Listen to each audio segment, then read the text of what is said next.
और इसके साथ साथ आप देखिए कि 24 मामले थे जिनमें से 22 में सुप्रीम कोर्ट ने क्लीन चिट दी थी और जो 2 मामले बचे थे उसमें सेबी ने बाकायदा लेटर्स जारी किए थे, बाकायदा 6 कंपनियों को कारण बताओ नोटिस जारी किया गया था।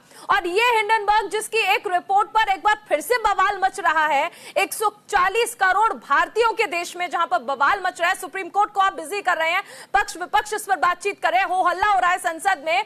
अगर हम इस रिपोर्ट को देखें तो फिर हिंडनबर्ग क्यों सामने नहीं आता है? जब इस मामले में कहा जाता है कि आप पार्टी बनी, आप आके जवाब दीजिए, तब क्यों पीछे बैकआउट कर जाता है? संजय राणा जी क्या कहेंगे?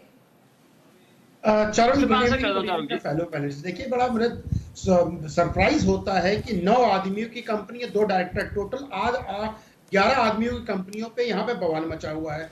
अगर इसकी रिपोर्ट को पढ़ेंगे, या लगता है जितने भी लोग बैठे हैं जो अटैक कर रहे हैं इंडियन कंपनी पे, इनको लगता है उन्होंने पढ़ा नहीं है। उसने पिछले बार भी जनवरी में जो रिपोर्ट दी थी उसमें कैटेगोरिकली मेंशन था वी बिलीव।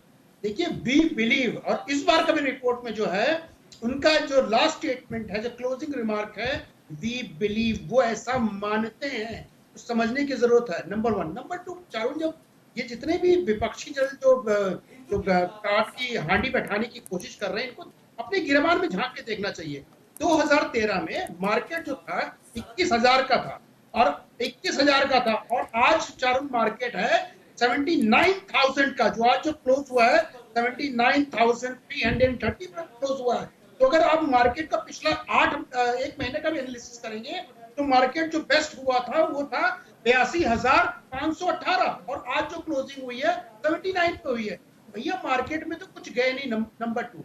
नंबर 3, बताइए इन लोगों को, जो विपक्षी पार्टी है, जो इंडिया अलायंस है, ये देश की कंपनियों को क्यों टारगेट करते हैं? इनको 11 लोगों की एजेंसी जो बना रखी है हिंडनबर्ग ने, उस पर बिलीव है। ऐसे तो मेरे पास भी कंपनी में 50 लोग काम करते हैं, एक रिसर्च रिपोर्ट निकाल देते हैं भारतीय जनता पार्टी और अदानी के खिलाफ, उस पर भी चर्चा हो जानी चाहिए।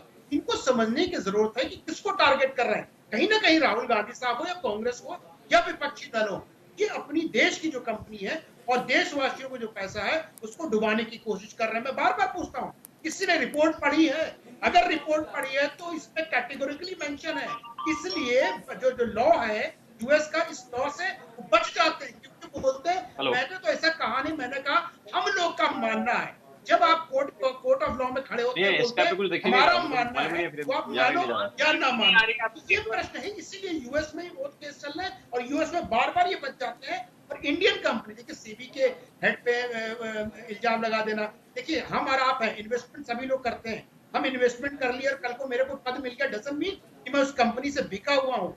जब मैंने शेयर कब खरीदे, आज उसका क्या है, इस पे चर्चा करनी चाहिए। तो दुर्भाग्यपूर्ण ये है कि इंडिया अलायंस है, न इनको मार्केट के बारे में पता है कि इनके जमाने मार्केट क्या था, सेंसेस कैसे ऊपर गया है। भैया, 300 टाइम्स बढ़ गया है। इनसे प्रश्न पूछा जाए, इनके 10 सालों में कितने 100 टाइम्स बढ़ा था, इनको नंबर नहीं होगी चारों, लेकिन अभी 300 टाइम्स बढ़ गया है, तब भी इनको तकलीफ है। शेयर होल्डर्स की जो मैं बोल रहा हूँ, चारे अदानी के कितने भी शेयर उठा के, किसी भी कंपनी के 7-8, सबको। लेकिन देखिए, यहाँ पर संजय राणा जी, यही सवाल है कि अब ऐसा हो क्यों रहा है? एक रिपोर्ट जिसके आधार पर पूरा पक्ष विपक्ष जो है एक दूसरे के सामने है, लेकिन सवाल यह है कि ये हिंडनबर्ग आखिर है कौन? एक विदेशी कंपनी, एक शॉर्ट सेलिंग फर्म जो इस तरह की रिपोर्ट्स जारी करती है और उस पर भारत में चर्चाएं होनी शुरू हो जाती हैं। ना ये सुप्रीम कोर्ट है जिसके वर्डिक्ट को हम इतनी तवज्जो दें, ना ये कोई ऐसी जांच एजेंसी है जिस पर भारतीय लोकतंत्र को भरोसा है, फिर इस पर इतना हो